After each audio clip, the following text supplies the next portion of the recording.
അൽഹംദുലില്ലാഹി നഹ്മദുഹു വനസ്തഈനുഹു വനസ്തഗ്ഫിറുഹു വനസ്തഹ്ദീഹി വനുഅ്മിനു ബിഹി വനതവക്കലു അലൈഹി വനഊദു ബില്ലാഹി മിൻ ശുറൂരി അൻഫുസിനാ വമിൻ സയ്യിആതി അഅ്മാലിനാ മൻ യഹ്ദില്ലാഹു ഫഹുവൽ മുഹ്തദു വമൻ യുദ്ലിൽ ഫലൻ തജിദ ലഹു വലിയ്യൻ മുർഷിദാ അഷ്ഹദു അൻ ലാ ഇലാഹ ഇല്ലല്ലാഹു വഹ്ദഹു ലാ ശരീക ലഹു വഅഷ്ഹദു അന്ന നബിയ്യനാ മുഹമ്മദൻ അബ്ദുഹു വറസൂലുഹു അർസലഹു ബിൽ ഹുദാ വദീനിൽ ഹഖ് ലിയുദ്ഹിറഹു അലദ്ദീനി കുല്ലിഹി വലൗ കരിഹൽ മുശ്രികൂൻ.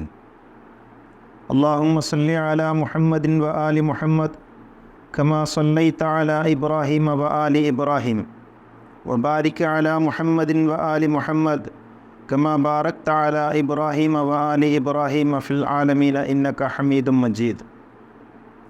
يا أيها الذين آمنوا اتقوا الله حق تقاته فلا تموتن إلا وأنتم مسلمون. أعوذ بالله من الشيطان الرجيم. بسم الله الرحمن الرحيم.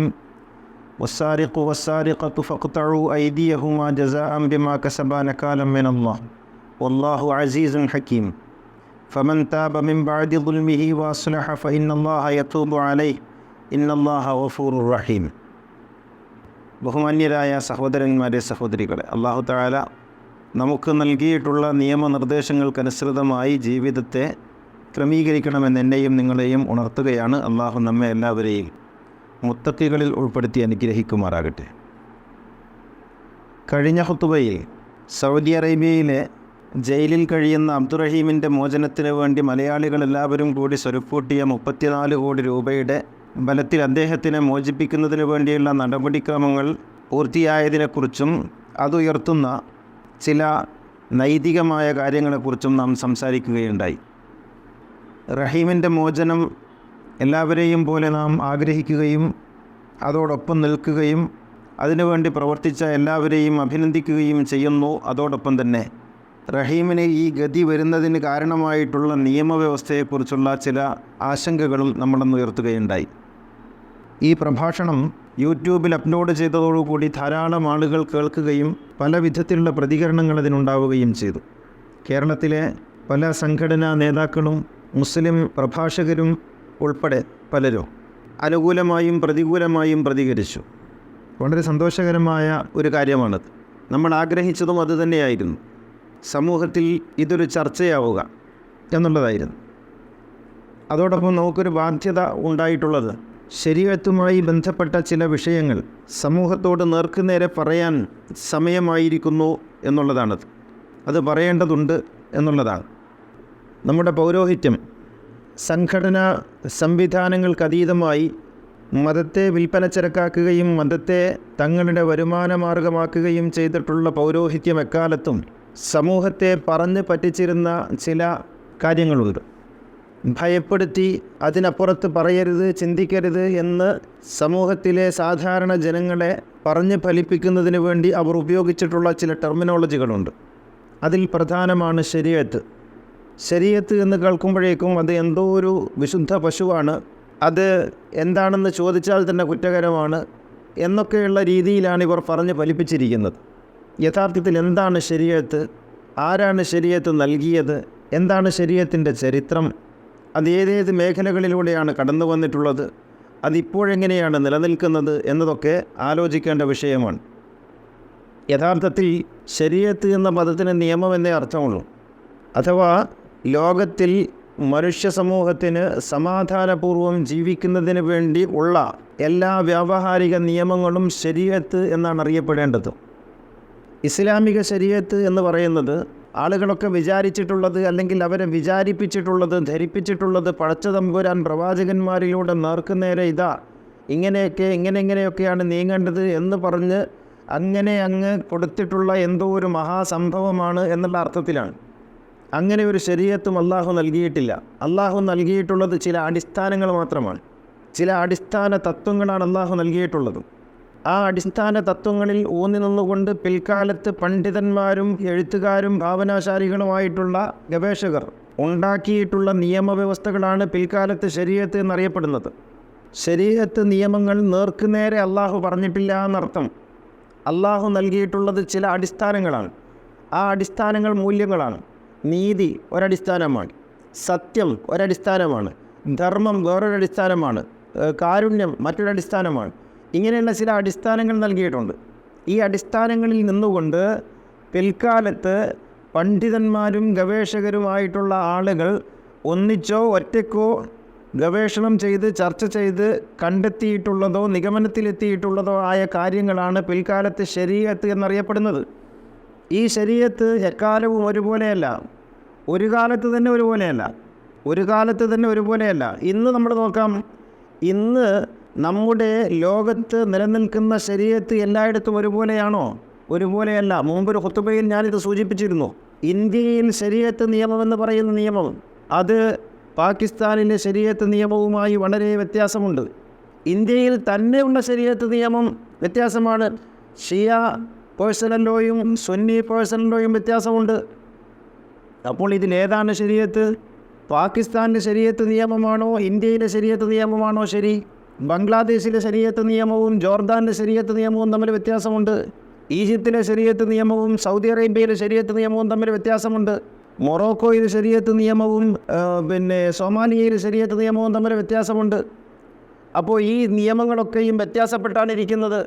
അപ്പോൾ ഇതിലേതോ ഒന്നല്ലേ ശരീഅത്ത്, പടച്ചാമ്പുരാൻ തന്നതാണെങ്കിൽ ഏതോ ഒന്നല്ലേ ശരിയാവാൻ സാധ്യതയുള്ളൂ? അങ്ങനെയല്ലല്ലോ, എല്ലാ ശരീഅത്തുകളും ശരിയാണെന്നാണല്ലോ വെക്കേണ്ടത്. അങ്ങനെയാണെങ്കിൽ ഈ ശരീഅത്ത് എങ്ങനെ ഉണ്ടായി? ഇവിടെയാണ് സാധാരണ ജനങ്ങൾ ആലോചിക്കേണ്ടത്, ചിന്തിക്കേണ്ടത്. നിങ്ങളെ പുരോഹിതന്മാർ പറ്റിക്കുകയാണ്. ശരീഅത്തെന്ന് പറഞ്ഞാൽ ഇരുമ്പലൊക്കെ പോലെ പടച്ചു തമ്പുരാൻ മേൽഭാഗത്തു നിന്ന് ഇറക്കിക്കൊടുത്തിട്ടുള്ള ഒരു സംഗതിയല്ല, മറിച്ച് അത് കാലാകാലങ്ങളിൽ പണ്ഡിതന്മാരും ഗവേഷകരും ഗവേഷണം ചെയ്ത് കണ്ടെത്തിയിട്ടുള്ളതോ നിഗമനത്തിലെത്തിയിട്ടുള്ളതോ ആയ കാര്യങ്ങൾക്കാണ് ശരീഅത്ത് എന്ന് പറയുന്നത്.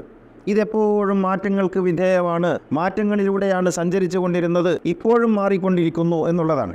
നിങ്ങൾ ആലോചിച്ച് നോക്കൂ, നമ്മുടെ നാട്ടിൽ നമ്മുടെ കാലത്ത് നമ്മുടെയൊക്കെ പ്രായത്തിനിടയിൽ വന്നിട്ടുള്ള മാറ്റങ്ങൾ.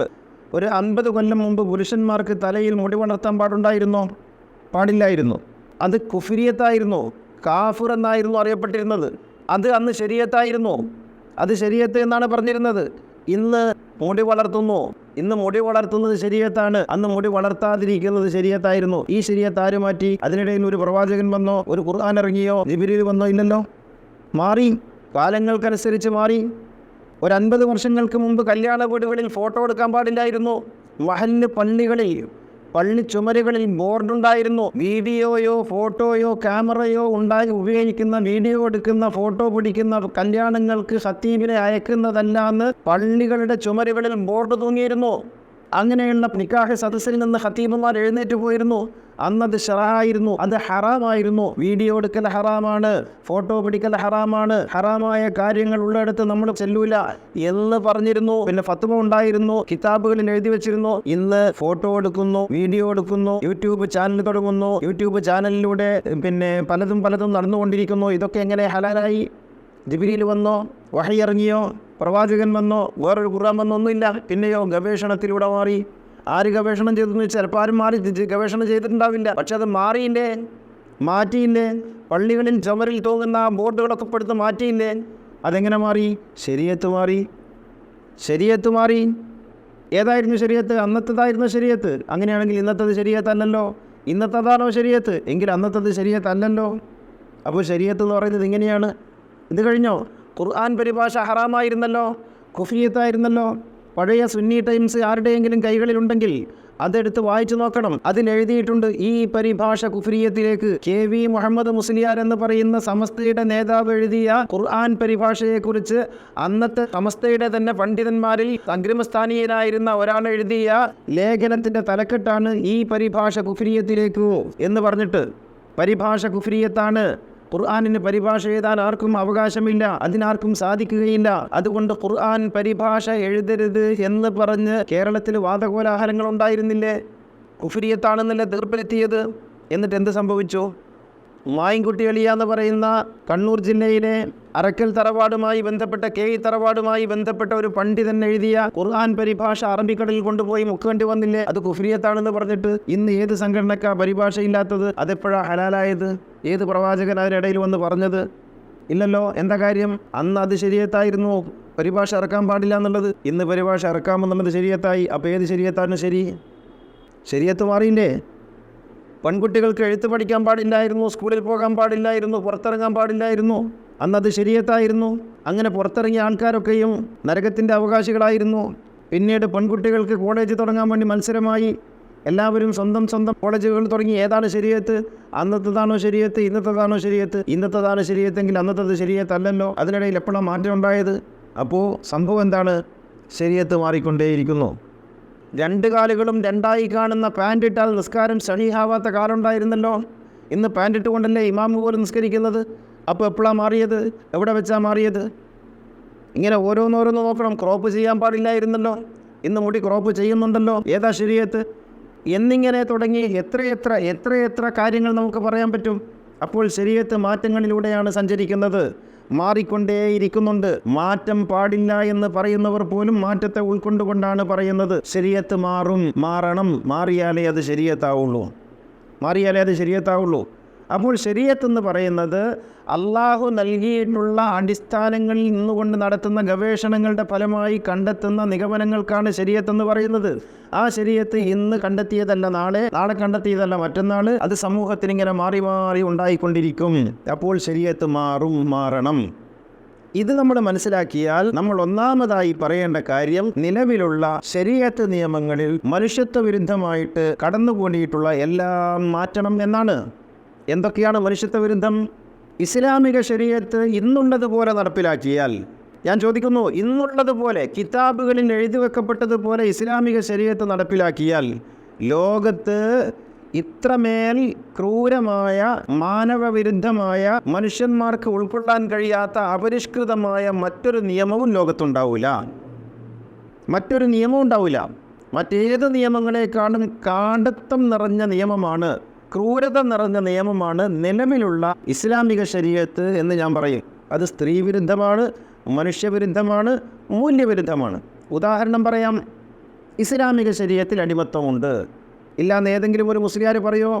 ഓരോ മദ്ഹബിലെയും കിതാബുകളെടുത്ത് അടിമത്തത്തെക്കുറിച്ച് നമുക്ക് വാചാലമായി പറയാൻ പറ്റും. നിലവിലുള്ള ഇസ്ലാമിക ശരീഅത്തിൽ അടിമത്തമുണ്ട്. മനുഷ്യനെ അടിമയാക്കാം, മനുഷ്യനെ അടിമയാക്കി വിൽക്കാം, മനുഷ്യനെ അടിമയാക്കി ലൈംഗികമായി ഉപയോഗപ്പെടുത്താം. ഇതാണ് നിലവിലുള്ള ഇസ്ലാമിക ശരീഅത്ത്. അത് നടപ്പിലാക്കുന്നുണ്ടോ എന്നാണ് എനിക്ക് ചോദിക്കുക. നമുക്ക് എന്തിനാ പറയുന്നത്? ഇതൊക്കെ നമ്മളാരൊക്കെ നടപ്പിലാക്കുന്നുണ്ടോ? എങ്കിൽ അറിയണം, കഴിഞ്ഞ ആഴ്ച നമ്മുടെ ഖുത്ബയുമായി ബന്ധപ്പെട്ട് ഉണ്ടായ ഒരു പ്രതികരണത്തിൽ നിന്ന് ഒരു ക്ലിപ്പ്, ആ ക്ലിപ്പിൽ പറയുന്നത് ഏതെങ്കിലും കാലത്ത് അടിമത്തം ഉണ്ടായാൽ അവിടെയും നമുക്ക് ഇസ്ലാമിലൊരു നിയമം ഉണ്ടാവണമല്ലോ എന്നാണ്. ഏതെങ്കിലും കാലത്ത് അടിമത്തം ഉണ്ടാവില്ല എന്നും പറയുന്നില്ല. അടിമത്തം ഏതെങ്കിലും എന്ന് വെച്ചാൽ അടിമത്തം ഉണ്ടാകുന്നത് കാത്തിരിക്കുന്ന ഒരു മനോഭാവമാണ് ഈ പാവങ്ങളുടേത്. അങ്ങനെ അടിമകളെ നിലവിലുള്ള ഖുർആൻ അംഗീകരിക്കുന്നില്ല കേട്ടോ. ഞാൻ പറയുന്നത് ഖുർആൻ, ഇന്ന് നിലവിലുള്ള ഇസ്ലാമിക ശരീഅത്തും ഖുർആനും തമ്മിൽ വലിയ ബന്ധമൊന്നുമില്ല. ഞാൻ പറഞ്ഞില്ല, അത് പണ്ഡിതന്മാർ ഗവേഷണം ചെയ്തുണ്ടാക്കിയതാണ്. മനുഷ്യൻ്റെ സ്വാതന്ത്ര്യം പ്രഖ്യാപിച്ച, മനുഷ്യൻ്റെ ആദരണീയത പ്രഖ്യാപിച്ചതോടുകൂടി ഖുർആൻ അടിമത്തത്തെ നിരോധിച്ചു. പക്ഷേ നിലവിലുള്ള ഇസ്ലാമിക ശരീഅത്ത് അടിമത്തം അംഗീകരിക്കുന്നു. അടിമയാക്കി വെക്കാം. അടിമകളെ മനുഷ്യനെ കാലിച്ചന്തയിൽ കാലികളെ വിൽക്കുന്നത് പോലെ കൊണ്ടുപോയി വിൽക്കാം, വിലപേശി വാങ്ങാം. അടിമകളുടെ ഔറത്തിനെക്കുറിച്ച് പറഞ്ഞിട്ടുണ്ട്. ഇതൊക്കെ നമുക്ക് പരിശോധിക്കാം. അടിമകളുമായി, അടിമ സ്ത്രീകളുമായി ലൈംഗിക വീഴ്ചയിൽ ഏർപ്പെടാൻ നിക്കാഹ് വേണ്ട, മഹർ വേണ്ട, അവരുടെ സമ്മതം വേണ്ട. ഇതൊക്കെ ഫിഖ്ഹിൽ എഴുതി വെച്ചിട്ടുണ്ട്. ഇല്ലെങ്കിൽ പറയും, നമുക്ക് ചർച്ചയാവാം. ഈ ശരീഅത്ത് നിയമമാണോ ഇന്നത്തെ ലോകത്തിന് ആവശ്യമായിട്ടുള്ളത്? അതല്ല, ഇത് പരിഷ്കരിക്കണോ? ഇതാണ് ചോദ്യം. അടിമത്തമുണ്ട് എന്ന് പറയുന്ന, അടിമത്തം അംഗീകരിക്കുന്ന, അടിമത്തത്തെക്കുറിച്ച് ധാരാളം പേജുകളിൽ അതിൻ്റെ വിശദാംശങ്ങൾ എഴുതി വെച്ചിട്ടുണ്ട്. അപ്പോൾ പറയും അടിമത്തം ഘട്ടം ഘട്ടമായി നിരോധിക്കും, എന്നിട്ട് അതിനു വേണ്ടി അങ്ങനെ വെച്ചിട്ടുണ്ട്, ഇങ്ങനെ വെച്ചിട്ടുണ്ട്. അടിമത്ത നിരോധനം ഘട്ടം ഘട്ടമായി വെച്ചിട്ടുണ്ടോ ഇല്ലെന്നുള്ളതൊന്നല്ല. അടിമത്തത്തെ ഇസ്ലാമിക കർമ്മശാസ്ത്രം അംഗീകരിക്കുന്നുണ്ടോ? ഇസ്ലാമിക ശരീഅത്ത് എന്ന് പറയുന്ന ഈ മുല്ലാ ശരീഅത്ത് അംഗീകരിക്കുന്നുണ്ടോ? ഉണ്ടെങ്കിൽ ഈ നിയമം ഈ കാലത്ത് മനുഷ്യ സമൂഹത്തിന്, ഇത്രയും മൂല്യബോധമുള്ള ഈ മനുഷ്യ സമൂഹത്തിന് പറ്റിയതാണോ അല്ലേ? ഇതാണ് ചോദ്യം. പറ്റിയതല്ല 100 വട്ടം, പറ്റിയതല്ല കട്ടായം. എങ്കിൽ പരിഷ്കരിക്കണം. തീർന്നോ? ഇല്ല. പിന്നെയോ, മനുഷ്യനെ വ്യത്യസ്ത നിലകളിൽ കാണുന്നു. മതം വിട്ടവനെ കൊല്ലണം. ഇസ്ലാമിക ശരീഅത്തിനില്ലേ, നിലവിലുള്ള ശരീഅത്തിനില്ലേ, മുല്ലാ ശരീഅത്തിനില്ലേ? ഉണ്ട്. ഖുർആനിന് വിരുദ്ധമാണ് കേട്ടോ. ഞാൻ ഈ പറയുന്നതൊന്നും ഖുർആനിലുള്ള ശറഇനെ കുറിച്ചല്ല. ഖുർആനും ഈ പറയപ്പെട്ട മുല്ലാ ശരീഅത്തും തമ്മിൽ വലിയ ബന്ധമില്ല. ഞാൻ ആവർത്തിച്ച് പറയുന്നു, ഒരാൾക്ക് ഇസ്ലാം മതത്തോട് വിയോജിപ്പുണ്ടായാൽ അയാൾക്ക് ഇസ്ലാം മതത്തിൽ നിന്ന് ആ വിയോജിപ്പ് പ്രഖ്യാപിച്ചാൽ അയാളെ കൊന്നുകളയണം എന്ന് മുല്ലാ ശരീഅത്ത് വിധിക്കുന്നു. അയാളെ കൊന്നുകളയണം. ഇതാണ് മുർത്തദിനെ കൊല്ലണം എന്ന് പറയുന്നത്. അങ്ങനെ എത്ര കൊലപാതകങ്ങൾ നിങ്ങൾ നടന്നു? ഈ അടുത്ത കാലം വരെ പാകിസ്ഥാനിൽ മുർത്തദിനെ കൊന്നു കളഞ്ഞിട്ടില്ലേ? മുർത്തദ് എന്ന് വിധി പറഞ്ഞ് ആരെയും കൊല്ലാമെന്നല്ലേ അതിൻ്റെ അർത്ഥം. നമ്മളൊക്കെ എന്തെങ്കിലും പറയുമ്പോഴേക്കും യൂട്യൂബിൻ്റെ അടിയിൽ കമൻറ്റ് തൊഴിലാളികൾ വന്നിട്ട് മുർത്തദ് മുർത്തദ് എന്ന് പറയുന്നത് വെറുതെ അല്ല. അങ്ങനെ പറഞ്ഞ് ഒരു അഡ്രസ്സ് ഉണ്ടാക്കി വെച്ചാലാണ് അടുത്ത പടിയിലേക്ക് കിടക്കാൻ പറ്റുള്ളൂ എന്നുള്ളത് കൊണ്ടാണ്. മുർത്തദിനെ കൊല്ലണം എഴുതി വച്ചിരിക്കുന്നു. ഈ ശരീഅത്താണോ, ഈ മുല്ലാ ശരീഅത്താണോ ഈ കാലഘട്ടത്തിൽ ആവശ്യം? അഭിപ്രായ സ്വാതന്ത്ര്യത്തിൻ്റെ, ജനാധിപത്യ ക്രമത്തിൻ്റെ, മനുഷ്യന് അള്ളാഹു നൽകിയിട്ടുള്ള സ്വാതന്ത്ര്യത്തെ വിലമതിക്കുന്നതിൻ്റെ മൂല്യങ്ങൾ തിരിച്ചറിയുന്ന ഇക്കാലത്ത് മതം വിട്ടവനെ കൊല്ലണമെന്ന് പറയുന്നതാണോ അംഗീകരിക്കേണ്ടത്? അതല്ല അഭിപ്രായ സ്വാതന്ത്ര്യമുണ്ട് എന്ന് പറയുന്ന വേദത്തിൻ്റെ നിർദ്ദേശത്തെയാണോ? അങ്ങനെയാണെങ്കിൽ ശരീഅത്ത് മാറ്റേണ്ടതല്ലേ? ശരീഅത്തിൽ മാറ്റം വരുത്തേണ്ടതല്ലേ? മുത്തലാഖ് കൂടെ ജീവിക്കുന്ന ഒരു പെണ്ണിനെ എത്ര കാലം വേണമെങ്കിലും കൂടെ ജീവിച്ച് തലാഖ് എന്ന് 3 പ്രാവശ്യം പ്രൊനൗൺസ് ചെയ്താൽ അവളുമായിട്ട് യാതൊരു ബന്ധവുമില്ല എന്ന് പറയുന്ന മുത്തലാഖ് അംഗീകരിക്കുന്ന ശരീഅത്താണോ? അതല്ല സ്ത്രീകൾക്ക് അവർക്കുള്ള അവകാശങ്ങളെയും അവർക്കുള്ള മാന്യതയെയും ആദരണീയതയും വില വെച്ച് കൊടുക്കുന്ന മൂല്യമാണോ അംഗീകരിക്കേണ്ടത്? മൂല്യമാണെങ്കിൽ ശരീഅത്ത് മാറ്റേണ്ടതല്ലേ? അത് മാറേണ്ടതല്ലേ? ഇങ്ങനെ തുടങ്ങി ഒരു 100 കാര്യങ്ങൾ. പെൺകുട്ടികളുടെ നമ്മൾ ആൺകുട്ടികൾക്കൊക്കെ പറയുന്നത് പോലെ മാർഗകല്യാണം, പെൺകുട്ടികൾക്ക് മാർഗകല്യാണം നടത്തണമെന്ന് ഇസ്ലാമിക ശരീഅത്ത്, മുല്ലാ ശരീഅത്ത് എഴുതി വച്ചിട്ടില്ലേ? ഫതുഹുൽ മുഈൻ വായിച്ചു നോക്ക്, മറ്റ് മദ്ഹബിൻ്റെ കിതാബുകൾ വായിച്ചു നോക്ക്. അത് സുന്നത്താണെന്ന് എഴുതി വച്ചിട്ടില്ലേ? അത് ഇസ്ലാമിൻ്റെ അടയാളമാണെന്ന് എഴുതി വച്ചിട്ടില്ലേ? അതാണോ അംഗീകരിക്കേണ്ടത്? അതല്ല ആധുനിക മൂല്യമാണോ അംഗീകരിക്കേണ്ടത്? ആധുനിക മൂല്യമാണ് എങ്കിൽ ഇസ്ലാമിക ശരീഅത്ത് എന്ന പേരിൽ മുല്ലമാരെഴുതി വെച്ച ഈ കാടൻ നിയമത്തെ പരിഷ്കരിക്കേണ്ടതല്ലേ? പരിഷ്കരിക്കേണ്ടതാണ്.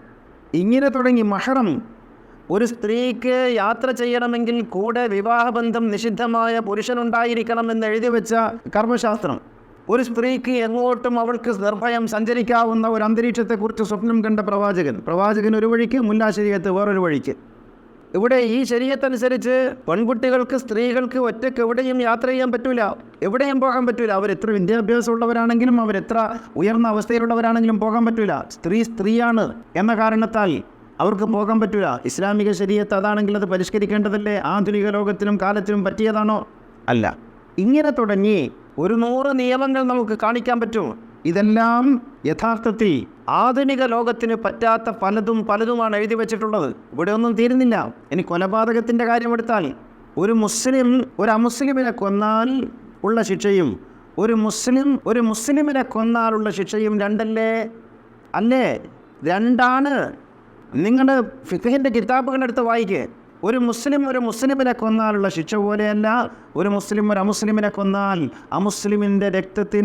മുസ്ലിമിൻ്റെ രക്തത്തിൻ്റെ അത്ര പവിത്രതയില്ലെന്ന് എഴുതി വെച്ചിട്ടില്ലേ കിതാബിൽ? ഈ കിതാബും കൊണ്ട്, ഈ ശരീഅത്തും കൊണ്ട് ആധുനിക ലോകത്തെ അഭിമുഖീകരിക്കാൻ നിങ്ങൾക്ക് സാധിക്കുമോ? മുല്ലമാരെ പറയണം. ഈ ശരീഅത്ത് പരിഷ്കരിക്കേണ്ടതല്ലേ? സാധാരണക്കാർ ചിന്തിക്കണം, ഈ ശരീഅത്ത് പരിഷ്കരിക്കേണ്ടതല്ലേ? ലാ യഹില്ലു ദമു ഇംറിഇൻ മുസ്ലിമിൻ വയശ്ഹദു അൻ ലാ ഇലാഹ ഇല്ലല്ലാഹ് വഅന്നി റസൂലുള്ളാഹ് ഇല്ലാ ബിഇഹ്ദാ സലാസിൻ. 3 കാരണങ്ങളാലല്ലാതെ ഒരു മുസ്ലിം കൊല്ലപ്പെടരുത്. ശ്രദ്ധയോടെ കേൾക്കണം. ഒരു മുസ്ലിം കൊല്ലപ്പെടരുത് 3 കാരണങ്ങളാലല്ലാതെ. എന്താണ് ആ 3 കാരണങ്ങൾ? 1 അന്നഫ്സു ബിൻ നഫ്സി, പ്രതിക്രിയ. 2 വസയ്യിബു സുസാനി, വ്യഭിചരിച്ചാൽ എറിഞ്ഞു കൊല്ലുക. 3 വൽ മുഫാരിഖു ബൈന ദീനിഹി, മതം വിട്ടാൽ കൊല്ലണം. മുസ്ലിമിനെ കൊല്ലാൻ ഈ 3 കാരണങ്ങൾ. അമുസ്ലിമിനെ കൊല്ലാൻ പ്രത്യേകിച്ച് കാരണമൊന്നും വേണ്ടതില്ലേ? ഇതിൻ്റെ അർത്ഥം അങ്ങനെ പറഞ്ഞു നിങ്ങനെ പറയണ്ട. പക്ഷേ മുസ്ലിമിൻ്റെ രക്തത്തിൻ്റെ അത്ര വിലയില്ലെന്ന് എഴുതി വെച്ചിട്ടില്ലേ? ഇനി കാടൻ നിയമം മുല്ലമാരെഴുതി വെച്ചിട്ടില്ലേ? ആ ശരീഅത്തും കൊണ്ടാണോ മുന്നോട്ട് പോകുന്നത്? ഇതൊക്കെ പറയുമ്പോൾ ഇതൊക്കെ അങ്ങനെ പറയാമോ? പറയണം. ഇതൊക്കെ പറയാമോ എന്ന് ചോദിച്ച് പേടിപ്പിച്ചതാണ് പ്രശ്നം. ഇതൊക്കെ പറയണം. ആധുനിക ലോകത്തിന് മൂല്യബോധത്തിനനുസരിച്ച് ശരീഅത്ത് നിയമങ്ങൾ മാറണം. സാധാരണക്കാരൻ ചിന്തിക്കണം. നിങ്ങളെ പറ്റിക്കാൻ വേണ്ടി ഇവർ പലതും പറഞ്ഞ് ചില ടെക്നിക്കൽ വേർഡുകൾ പറഞ്ഞ് ഭയപ്പെടുത്തുകയാണ്. അല്ല, ഇത് ഇവരെഴുതി വെച്ച കാടൻ നിയമങ്ങളാണ്. ഈ നിയമവുമായി നാലാളുടെ മുന്നിലേക്ക് കടന്നു ചെല്ലാൻ കഴിയില്ല. ഇത് അള്ളാഹുവിൻ്റെ നിയമമല്ല, ഇത് ഖുർആനിൻ്റെ നിയമമല്ല, ഇത് പ്രവാചകൻ പഠിപ്പിച്ച നിയമമല്ല, ഇത് മുല്ലമാർ എഴുതി വെച്ച പൗരോഹിത്യ നിയമങ്ങളാണ്. ഇത് മുആവിയൻ മതത്തിന്റെ നിയമമാണ്, ഇത് രാജാക്കന്മാരുടെ നിയമമാണ്, ഇത് ദൈവിക നീതിയുടെ നിയമമല്ല. ഇത് മനസ്സിലാക്കണം. ആദ്യം രണ്ടും രണ്ടാണെന്ന് നമ്മൾ തിരിച്ചറിയണം. ഈ നിയമത്തെയാണ് യഥാർത്ഥത്തിൽ നാം ചോദ്യം ചെയ്യുന്നത്. നിങ്ങൾ ആലോചിച്ച് നോക്കൂ, അനുവദനീയമായ കൊല എന്ന് പറഞ്ഞിട്ടൊരു ഹെഡിങ് ഉണ്ട് ഫിഖ്ഹിൻ്റെ കിതാബുകളിൽ. അൽ ഖത്ലുൽ മശ്റൂഉ, അനുവദനീയമായ കൊല ആർക്കൊക്കെയാണെന്നറിയാമോ? ഹുവ മാ കാന മഗ്ദൂനം ഫീഹി മിനശ് ശാരിഇ, ഇത് അനുവദനീയമായ കൊലയാണ്. ഏതൊക്കെയാണത്? ഖത്ലുൽ ഹർബി, ശത്രുവിനെ കൊല്ലൽ. ആരാ ശത്രു? ഹർബി എന്ന് പറഞ്ഞാൽ ആരാണ്? ഹർബി എന്ന് പറഞ്ഞാൽ ആരാണ്? ഫിഖ്ഹിൻ്റെ കിതാബുകളിലുള്ള ഇബാറത്താണ് ഞാൻ വായിക്കുന്നത്. ഖത്ലുൽ ഹർബി, ശത്രുവിനെ കൊല്ലൽ, അത് അനുവദനീയമായ കൊലയാണ്.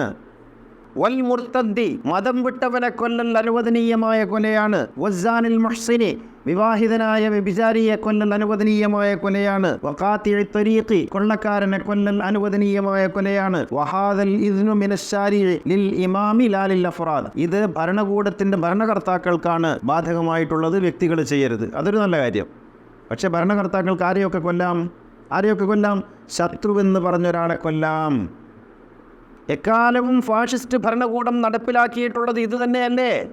ഏത് നാട്ടിൽ ഏത് മതത്തിൻ്റെ ഏത് ജാതിയുടെ ഏത് വംശത്തിൻ്റെ പേരിൽ ഏതേതൊക്കെ ഫാഷിസ്റ്റ് ഭരണകൂടങ്ങൾ വന്നിട്ടുണ്ടോ അവരൊന്നാമത് നടപ്പിലാക്കിയിട്ടുള്ളത് ശത്രു എന്ന മുദ്ര കുത്തി ഒരാളെ പിടിച്ച് വിചാരണ എന്ന പ്രഹസനം നടത്തി കൊന്നുകളയലാണ്.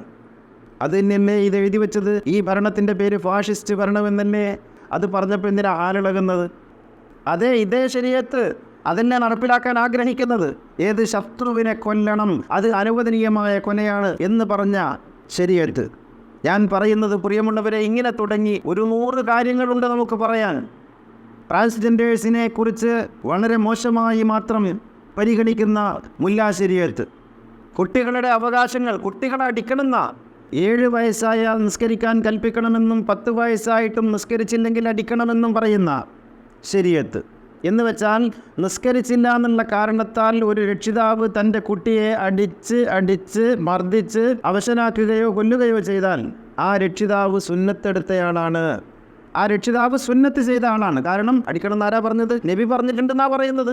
അത് ശരീഅത്താണ്. ശരീഅത്ത് നിയമം നടപ്പിലാക്കിയാണ് സ്വർഗത്തിലല്ലേ. എന്ന് വെച്ചാൽ ഒരു കുട്ടിയെ നിസ്കരിച്ചില്ല എന്നുള്ളതിൻ്റെ പേരിൽ ഒരു രക്ഷിതാവ് അടിച്ച് മർദ്ദിച്ചാൽ ആ രക്ഷിതാവിന് അവാർഡ് കൊടുക്കണം ശരീഅത്തനുസരിച്ച്. ഈ ശരീഅത്ത് നിലവിൽ നടപ്പിലാക്കാൻ പറ്റുമോ? അതല്ല മാറ്റേണ്ടതുണ്ടോ? ജംഇൻ്റെ വക്തും പിന്തിച്ച് ഒരാൾ നിസ്കാരം ഉപേക്ഷിച്ചാൽ എന്താ കിതാബിൽ എഴുതി വെച്ചത്? ദുരിബ ഉനുഖുഹു, അവൻ്റെ പെരടി വെട്ടണം. എന്നിട്ടോ അവനെ മുസ്ലിങ്ങളെ മറമാടുന്നിടത്ത് മറമാടരുത് എഴുതി വെച്ചിട്ടില്ലേ കിതാബിൽ? എന്നിട്ടോ അവൻ്റെ ഖബറിൻ്റെ അടുത്ത് നിസ്കാരം ഉപേക്ഷിച്ചവൻ്റെ ഖബറാണെന്ന് ബോർഡ് വെക്കണം എഴുതി വെച്ചിട്ടില്ലേ? ഈ ശരീഅത്താണോ നടപ്പിലാക്കേണ്ടത്? ഇല്ലെങ്കിൽ പറയോ, ഞാൻ കള്ളം പറയുന്നതാണെന്ന് നിങ്ങൾ പറയേ, ഇത് കിതാബിൽ ഇല്ലാത്തതാണെന്ന് പറയേ, എന്നിട്ട് ചർച്ച ചെയ്യാവാം. ഈ ശരീഅത്താണോ നടപ്പിലാക്കേണ്ടത്? ദാഹിച്ച് വലഞ്ഞ് ഒരു മനുഷ്യൻ കയറി വന്നാൽ നിസ്കരിക്കാത്തവനാണെങ്കിൽ വെള്ളം കൊടുക്കരുതെന്ന് എഴുതി വെച്ച കിതാബില്ലേ നിങ്ങളുടെ ദർസിൽ പഠിപ്പിക്കുന്നത്, ഇപ്പോഴും പഠിപ്പിക്കുന്നത്? ഈ കിതാബിലുള്ളതാണോ? ഇതാണോ പഠിപ്പിക്കേണ്ടത്? അല്ല ഇതാണോ ശരീഅത്ത്? ഇതാണോ നടപ്പിലാക്കേണ്ടത്? ഞാൻ കൂടുതൽ പറയുന്നില്ല. ഇങ്ങനെ ഓരോന്നായിട്ട് എടുത്ത് പറഞ്ഞാൽ മദ്രസയിൽ പഠിപ്പിക്കുന്ന, നമ്മുടെ മദ്രസകളിൽ പിഞ്ചുകുട്ടികളെ പഠിപ്പിക്കുന്ന ശരീഅത്ത് നിയമങ്ങൾ, ഫിഖ്ഹി നിയമങ്ങൾ ഞാൻ പറഞ്ഞാൽ നിങ്ങളൊക്കെ മൂക്കത്ത് വിരൽ വെക്കും. അമ്മാതിരി കാടത്തങ്ങളാണ് പഠിപ്പിക്കുന്നത്. ഈ ശരീഅത്താണോ ലോകത്തിന് പറ്റിയ ശരീഅത്ത്? എന്നിട്ട് ശരീഅത്തിനെ കുറിച്ച് പറയുന്നു എന്തോ ഞാൻ പറയുന്നു, ഇതൊന്നും യഥാർത്ഥത്തിൽ അള്ളാഹുവിൻ്റെ ശരീഅത്തല്ല, മുഹമ്മദ് നബിയുടെയും ഖുർആനിൻ്റെയും ശരീഅത്തല്ല. കാലാകാലങ്ങളിൽ മുല്ലമാരെഴുതി വെച്ച, ജീവിതത്തിൽ ഒരു അമുസ്ലിമിനെ പോലും കാണാതെ ജീവിച്ച് മരിച്ചുപോയ ഏകമുഖ സമൂഹത്തെ മാത്രം കണ്ട് ജീവിച്ച പണ്ഡിതന്മാരെഴുതി വെച്ച കിതാബുകൾ വായിച്ച് അതാണ് ലോകത്തിലെ ഏറ്റവും മഹത്തായതെന്ന് പറഞ്ഞാൽ അത് വിശ്വസിക്കാൻ അപാരമായ തൊലിക്കട്ടിയും അപാരമായ അജ്ഞതയും വേണം. ലോകത്തെക്കുറിച്ചുള്ള ഒരു വിവരവും ഇല്ലാതിരിക്കണം. അതിനാൽ പ്രിയമുള്ളവരെ, നിങ്ങൾ ചിന്തിക്കണം. പുരോഹിതന്മാർ പറയുന്നിടത്ത് വീണു പോകരുത്. അള്ളാഹു പറഞ്ഞിട്ടുള്ള മൂല്യങ്ങളെ ആധാരമാക്കി പുതിയ കാലത്തിനനുസരിച്ച് മനുഷ്യന്റെ വളർച്ചയ്ക്കനുസരിച്ച് നിരന്തരമായി മാറിക്കൊണ്ടിരിക്കണം ശരീഅത്ത്. അങ്ങനെ മാറുന്നതിനാണ് ശരീഅത്ത് എന്ന് പറയുന്നത്. മാറുന്നത് മാത്രമേ ശരീഅത്താവുകയുള്ളൂ, മാറുന്നത് മാത്രമേ ലോകത്ത് നിലനിൽക്കാൻ അർഹതപ്പെട്ടതായിട്ടുള്ളൂ. അള്ളാഹു അനുഗ്രഹിക്കട്ടെ. അഖൂലു ഖൗലി ഹാദാ വഅസ്തഗ്ഫിറുല്ലാഹൽ അലീം ലി വലക്കും വഅസ്തഗ്ഫിഹി അന്നി വഅൻകും വഅൻ ജമീഇൽ മുസ്ലിമീന വൽ മുഅ്മിനീന അജ്മഈന ഫസ്തഗ്ഫിറൂഹു ഇന്നഹു ഹുവൽ ഗഫൂറുർ റഹീം.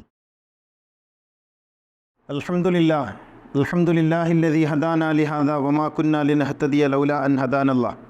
അസ്സലാത്തു വസ്സലാമു അലാ സയ്യിദിനാ മുഹമ്മദിൻ സയ്യിദിൽ കൗനൈനി മഹ്ബൂബി റബ്ബിൽ മശ്രിഖൈനി വൽ മഗ്രിബൈൻ ഖാതമിൽ അംബിയാഇ സയ്യിദിൽ മുർസലീൻ മുറാദിൽ മുസ്താഖീൻ മഹ്ബൂബിൽ ആശിഖീൻ ജദ്ദിൽ ഹസനി വൽ ഹുസൈൻ സാഹിബിൽ ഹറമൈനി വബിനി ദബീഹൈൻ സയ്യിദിനാ മുഹമ്മദ് ബിൻ അബ്ദുല്ലാഹി ബിൻ അബ്ദുൽ മുത്തലിബ് സല്ലല്ലാഹു അലൈഹി വആലിഹി വസഹ്ബിഹി. സഹോദരന്മാരെ, സഹോദരികളെ, തഖ്വയുള്ളവരായിരിക്കണമെന്നൊന്നുകൂടി ഉണർത്തുകയാണ്.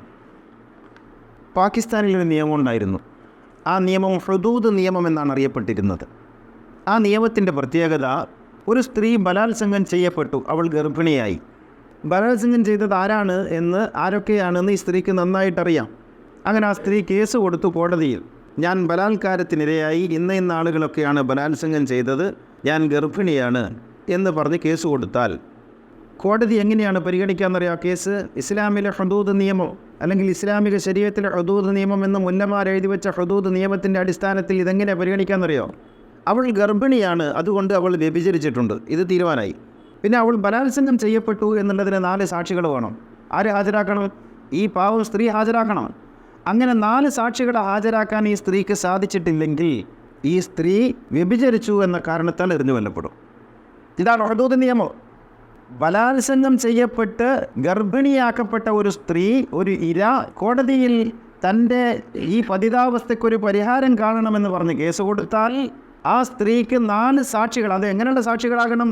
സുറുമക്കുപ്പിയിൽ കോല് വീഴുന്നത് പോലെ അങ്ങനെയുള്ള 4 സാക്ഷികളെ ഹാജരാക്കിയിട്ടില്ലെങ്കിൽ ഈ സ്ത്രീ അക്കാരണത്താൽ വ്യഭിചാരിണിയാണ്. കാരണം ഗർഭമുണ്ടല്ലോ, വ്യഭിചാരിണിയാണ്, ഭർത്താവുമില്ല. അപ്പോൾ ആ കാരണത്താൽ എറിഞ്ഞു കൊല്ലപ്പെടും. അങ്ങനെ അനേകം സ്ത്രീകൾ പാകിസ്ഥാനിൽ എറിഞ്ഞു കൊല്ലപ്പെട്ടിട്ടുണ്ട്. ഇസ്ലാമിക ശരീഅത്ത് എന്ന മുല്ലാ ശരീഅത്തിൻ്റെ പേരിൽ ഈ അടുത്ത കാലത്ത് അത് എടുക്കപ്പെട്ടു പോയത്. എടുക്കപ്പെട്ടത് ഏതെങ്കിലും കിതാബ് വന്നിട്ടാണോ, പ്രവാചകൻ വന്നിട്ടാണോ? അല്ല, പിന്നെ മാറ്റമുണ്ടായി. ഹുദൂദ് നിയമം ഈ അടുത്ത എന്ന് വെച്ചാൽ നമ്മളൊക്കെ വായിച്ചുകൊണ്ടിരിക്കുന്ന പത്രങ്ങൾ വായിച്ചുകൊണ്ടിരിക്കുന്ന കാലത്ത് പോലും ഹുദൂദ് നിയമം ഉണ്ടായിട്ടുണ്ട് പാകിസ്ഥാനിൽ. സ്ത്രീകളുടെ സാക്ഷിത്വം, 2 സ്ത്രീകൾ ഒരു പുരുഷൻ്റെ സാക്ഷിത്വത്തിന് സമാനമാണ്. എന്നിട്ട് ഇതുവരെ ഇത് ഖുർആൻ്റെ മേലാരോപിക്കും. ഖുർആൻ പറഞ്ഞത് വേറെന്തോ, ഇവന്മാർ എഴുതി വെച്ചത് വേറെന്തോ. ഇങ്ങനെ ഈ രീതിയിൽ അനേകായിരം ക്രൂരതകൾ ലോകത്ത് നടപ്പിലാക്കിയിട്ടുള്ള മുല്ലാ ശരീഅത്ത് ഇനിയും തുടരണമെന്ന് പറയുന്നത് യഥാർത്ഥത്തിൽ മനുഷ്യ സമൂഹത്തോട് ചെയ്യുന്ന ക്രൂരതയാണ്, അനീതിയാണ്. മാറ്റണം. അതിനുവേണ്ടി ബോധമുള്ളവർ ശബ്ദിക്കണം, മുന്നോട്ട് വരണം. മാറാതെ പറ്റില്ലെന്നിടത്തേക്ക് ഈ പുരോഹിതന്മാരെത്തണം. അള്ളാഹു അനുഗ്രഹിക്കട്ടെ.